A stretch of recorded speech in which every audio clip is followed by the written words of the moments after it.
Welcome everybody to today's session. When parents or spouses or loved ones of someone struggling with addiction comes into counseling to get answers and to know what to do to help their loved one overcome addiction, a big question that they come in with a lot of times is, what can we do to make them get in recovery, to make them stop? And my first answer is nothing. As we've discussed in other videos, is that we can't make someone want to be in recovery.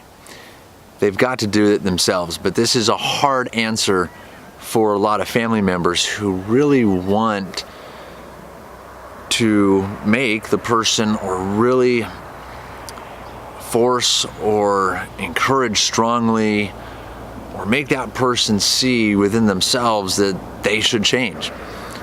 But again, unfortunately, that's not how it works. And to explain this, I often use a story or parable from the Bible. And whether you're a Christian or not, the story rings true, I believe, for everyone. And the principles from it apply to, again, what families can do or how they can approach or understand what it takes for a loved one to get into recovery or get into the place where they want to make a change in their life. And the story or parable that we want to talk about is the story or parable of the prodigal son. And this story is about a rich father who has two sons, and one of them wants his inheritance early. He doesn't want to wait for his father to pass away to get his inheritance. He wants it now. He wants to enjoy it while he's young, and he doesn't want to wait. Which this alone explains those struggling with addiction a lot. A lot of times they're impulsive. They want what they want now. They don't want to wait. And that's why addiction's a lot about instant gratification.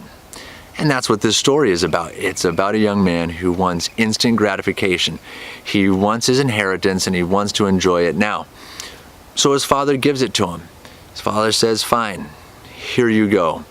And so, in my mind, this young man gets a large sum of money early in his life. And as you can imagine, what he does with it. In the parable, it says he spends his days in riotous living. So how do I interpret that? Sex, drugs, and rock and roll. That's what he's doing. That's what people who are struggling with an addiction are doing. They're just, they spend their time and their money and their addiction, and in the moment, they're having a good time. And yes, as discussed in other videos, that it's not all about having a good time, it's about escape and all of that. But in the beginning, a lot of it's about fun. A lot of it is about having a good time. And he does this. But eventually, as always is the case, money runs out and he falls on hard times. In the parable, it says, basically he ends up living in a pig pen with pigs. And in our world, that can be like hitting the proverbial rock bottom. Now this brings us to another topic. As a side note, a lot of people will ask me, does someone have to hit rock bottom to get in recovery? And the answer is no, they don't. People get into recovery in a lot of stages of the process. Sometimes it's right in the beginning, right when they're starting to have problems. Other times they have to hit rock bottom, or other people do. And in this story, the young man hits rock bottom. He's living with pigs. But what's not happening? What's not happening is his dad isn't out there finding him, dragging him back home, dragging him out of the pig pen. His friends and family aren't pushing him out of the pig pen. He's there all by himself. And there's a significant phrase in the parable that I think is key, and this is what I drive home to family members, to parents, to spouses of someone struggling with an addiction. And it says, he came to himself. This is huge, and this is what everybody needs when they make significant change in their lives. And especially those struggling with an addiction. They have to come to themselves. This means they're sick and tired of being sick and tired. They're making the decision. They're going, I can't live like this anymore. They're tired of it. They want to change. So it says he gets up and he gets out of the pig pen. He makes the decision. He takes action. And he wants to go back home. And even in his own mind and his thoughts, he's willing to go back home, and he's even willing to be a servant for his father. So therefore, he's also humble. It takes these steps. He's got to come to himself. He's got to be willing to get out of the situation, and he's got to be humble and willing to do whatever it takes to get better. And so he goes home.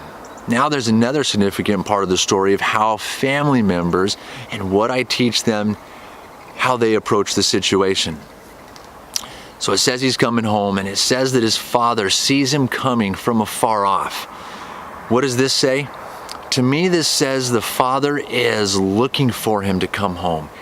He has hope. He has faith that one day his son will return. And he keeps his eye out for him. He keeps looking for him to come. And when he sees him, he runs to him and he hugs him and he kisses him and he tells his servants, get a meal ready. We're going to have a feast. My son was gone. He's now home. He was dead. He's now alive. His father is excited. He's not shaming his son. He didn't grab him and tell him, do you know what you've done to us? Do you know how much pain and hurt, how afraid we've been since you've been gone? He loves him. He accepts him back. Now in my mind, I imagine that there's boundaries and there's expectations, but he does so with love.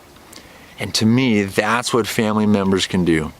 They can maintain faith and hope and a belief that your loved one will change. And then when they do, we have open arms and to receive them back and to help them and to support them in their recovery. Now this looks different into a lot of situations. And I don't know what your situation is, but again, these are the principles to understand what it takes and what family members kind of can expect and what they can do. They can have faith and hope that the person will change eventually, but they have to let the person do it on their own. They have to come to themselves. And so I hope this is helpful. I know the people I share it with in the office, it resonates with them.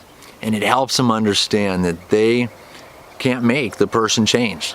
They can't force that change to happen.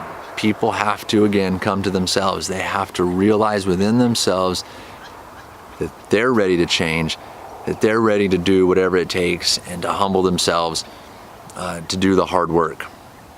But as family, we can welcome with open arms and we can give them their space and their time to make that decision on their own. Because I believe human nature is when we try to force someone to do something, or when we're forced to do something, human nature is to say, I don't have to do that, and I'm going to prove you wrong. And recovery from an addiction is no different. If somebody's forced to do it, then it usually doesn't work. People will often ask me, well, should I make them go to a treatment center, or should I put them in residential treatment or something like that? I ask them the question, do they want to go? Because again, if the person doesn't want to go, the effectiveness of the treatment is going to be limited. It's going to be a waste of time and money for all involved. If the person has a strong desire and they say, this is what I need, then yeah, it can be a viable option for recovery. But to force someone to go into treatment or counseling or anything, my experience usually doesn't work. On a rare occasion it can, and they can come to themselves through that process, but usually that's not how it is. People have to do it on their own. So that's important too. I hope this was helpful. If it was, please give it a thumbs up and please subscribe to my channel if you haven't. But more importantly, please share it with someone that may need to hear this. A lot of people know someone or have someone in their circle of influence or family that's struggling with an addiction. And I hope this can help you know kind of how to approach it. Until next time, make it a great day and make it a great week.